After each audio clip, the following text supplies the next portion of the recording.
Olá, alunos do Centro Educacional Crescendo com Jesus. Eu me chamo Natália Siqueira e vou estar trabalhando com vocês a disciplina de Geografia. Desde já, eu desejo boas-vindas, que o ano de 2021 seja um ano letivo abençoado para todos nós, né? Nesse primeiro momento, eu vou estar apresentando para vocês o conteúdo de Geografia do 7º ano, tá bom? E aí, vale ressaltar que eu vou precisar, em alguns momentos, revisar conteúdo dos anos anteriores, do 6º ano, por exemplo. Alguns conceitos que nós utilizamos lá no 6º ano serão importantes aqui no 7º. Então, eu vou estar fazendo esse leque, né, do que a gente viu no 6º com os assuntos novos do 7º ano, tá bom? No conteúdo programático de vocês do 7º ano, a gente vai ver o Brasil, né? Nós vamos estar aí estudando o nosso território, o território brasileiro. No primeiro momento, nós vamos ter que entender aonde é que se encontra esse território, a sua localização no mundo, né? O Brasil que se encontra totalmente a oeste, 93% do seu território ao sul e apenas 7% ao norte. É cortado ali pela linha do Equador e é conhecido como país tropical, porque fica entre os trópicos, né, de Câncer e o trópico de Capricórnio. Vamos estudar as formas de regionalizar o Brasil. Nós temos algumas formas de regionalizar. A oficial, ela foi elaborada, né, pelo IBGE, Instituto Brasileiro de Geografia e Estatística. O IBGE ele vai dividir o Brasil em 5 grandes regiões. Eu vou ter a região norte, vou ter a região sul, a região sudeste, a região nordeste e o centro-oeste. Tá bom? Ele vai dividir nessas 5 regiões aí. O Brasil ele é muito extenso, ele chama atenção pelo seu tamanho territorial. É o 5º maior país do mundo. Eu vou ter Rússia, Canadá, China, Estados Unidos e Brasil. Então ele é muito vasto. E ele também recebeu outras formas de regionalização, como a forma de regionalização chamada Quatro Brasis. Quatro Brasis foi elaborada por Milton Santos e Laura Silveira. Vou ter também a forma de regionalização chamada de regiões geoeconômicas ou complexos regionais. Os complexos regionais são Amazônia, Nordeste e Centro-Sul. Dentre esses complexos, ganha destaque ali a região Centro-Sul, porque possui o maior PIB, o maior produto interno bruto brasileiro. Tá? Dentro dessa questão de regionalizar o nosso território, vamos estudar os fusos horários, né, dentro do Brasil. Logo em seguida, nós vamos para a questão da população brasileira. É muito importante conhecer essa população, né? Como é que se organiza a população brasileira atualmente, até mesmo no período colonial, com os índios, né? A importância dos índios, a herança que a população indígena deixou para nós, né? E aí a gente vai estar estudando a questão da população, a dinâmica, né? Vamos estudar detalhadamente a própria pirâmide etária. Eu tenho uma base, quem é que está na base dessa pirâmide, o corpo dessa pirâmide, o topo, também chamado de ápice. Como é que se organiza a população e o trabalho? Nós temos 3 setores da economia. Nós temos o setor primário, o secundário e o terciário. Qual setor emprega mais mão de obra? Vamos estar estudando a dinâmica da população com o trabalho. Vamos estudar também os fluxos internos. Aí nós vamos ter que saber o conceito do que é migração, imigração e emigração. Como ocorrem esses fluxos dentro do nosso território? São fluxos recentes? Esses fluxos já aconteciam há algum tempo? Vamos estudar isso daí, tá bom? Vamos ver a questão do IDH da população. O IDH, que é o Índice de Desenvolvimento Humano. Vamos ver como é que se encontra a questão da renda, da educação e da saúde da população brasileira. Como é que está organizado esse IDH? Temos um IDH elevado, um IDH baixo.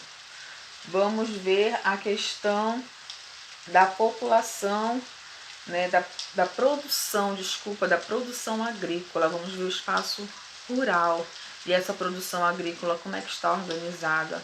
Né? Qual o setor da economia é responsável no setor rural que emprega mais mão de obra, né? Nós temos ali o setor primário da economia, né? Com as atividades extrativistas, com a pecuária, com a agricultura. Vamos ver a pecuária intensiva, a extensiva, a diferença de uma para outra, tudo isso dentro do espaço rural. Depois nós vamos ver a questão da urbanização, o surgimento das primeiras cidades no Brasil, como ocorreu o processo de urbanizar, né, o nosso território. Alguns conceitos são fundamentais quando se fala em urbanização, né? A questão de regiões metropolitanas, metropolização, megacidades, cidades globais. Vamos estar estudando esses conceitos urbanos. E quando se fala de urbanização, nós vamos estudar as questões socioeconômicas e também, logo em seguida, a industrialização. Falou de urbanização, né? A gente já pensa também na questão da industrialização. Como ocorreu esse processo de industrialização dentro do nosso território? Será que é um processo recente? Será que já vem ocorrendo há vários anos? Como é que se organizou de maneira rápida, de maneira lenta, né? A industrialização, que ocupa o setor secundário da economia, né? Emprega também muita mão de obra e também utiliza muito recurso energético. Nós vamos estar estudando essa questão da industrialização no Brasil. Vamos estudar as redes de transporte. Nós temos várias redes de transporte. Essas redes de transporte são responsáveis pelo fluxo, tanto de mercadorias como de pessoas. Nós temos o transporte aquaviário, rodoviário, ferroviário, aeroviário, temos os dutoviários também. E aí a gente vai ver que existem uns que são mais econômicos, existem uns que são mais eficientes, são mais rápidos, né? Outros conseguem fazer um fluxo muito mais elevado, consegue absorver uma carga maior, um número de pessoas maior, outros nem tanto.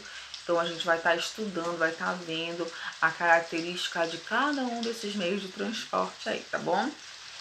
Vamos estudar os sistemas de comunicação, né, os sistemas de informação. Esses meios de comunicação, tem uns que já são bem antigos, quando eles chegaram aqui no Brasil, né, como surgiram. Temos o rádio, a TV, os jornais. Hoje em dia, um meio de comunicação muito utilizado é a internet. Então nós vamos estar estudando os meios de comunicação antigos com os meios de comunicação mais atuais, tá? Vamos ver os recursos energéticos no território brasileiro. Nós temos recursos renováveis e não renováveis. Os recursos renováveis, aqueles que a gente pode obter com mais facilidade da natureza, né? E os recursos não renováveis, que demoram milhões de anos para se obter novamente. Temos as várias fontes energéticas. Vamos estudar cada uma, as suas vantagens e as suas desvantagens. Nós temos a fonte de energia solar, temos a fonte de energia eólica, que vem dos ventos, temos as fontes de energia da água, que são as usinas hidrelétricas, né? Vamos ver quais as vantagens e as desvantagens, qual nós utilizamos mais, qual é a mais viável, tá bom? Vamos ver também o consumo de energia no Brasil, né? Quem que consome mais energia?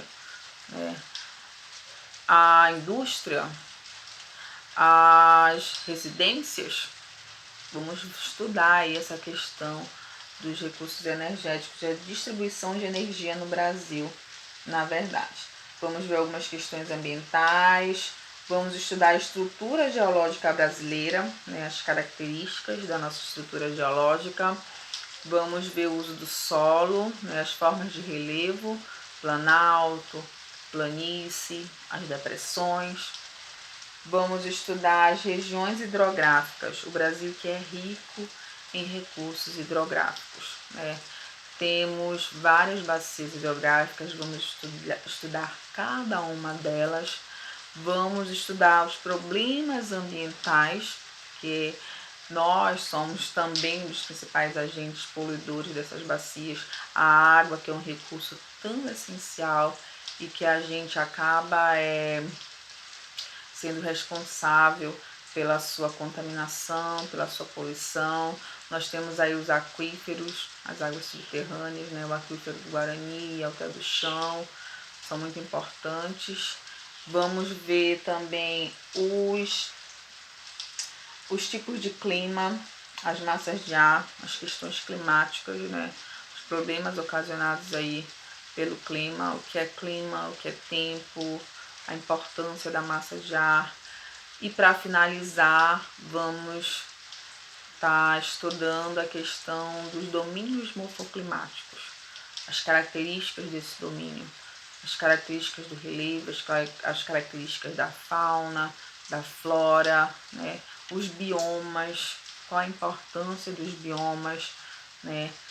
Para o meio ambiente, para a sociedade. E para finalizar com os problemas ambientais, né? Nós temos vários problemas ambientais.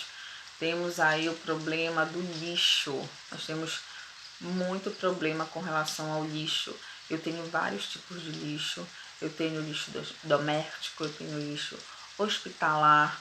Eu tenho que ter um destino para este lixo, né? Eu tenho problema ambiental de poluição sonora, de poluição visual no Brasil. Para finalizar, nós vamos estar verificando aí esses problemas.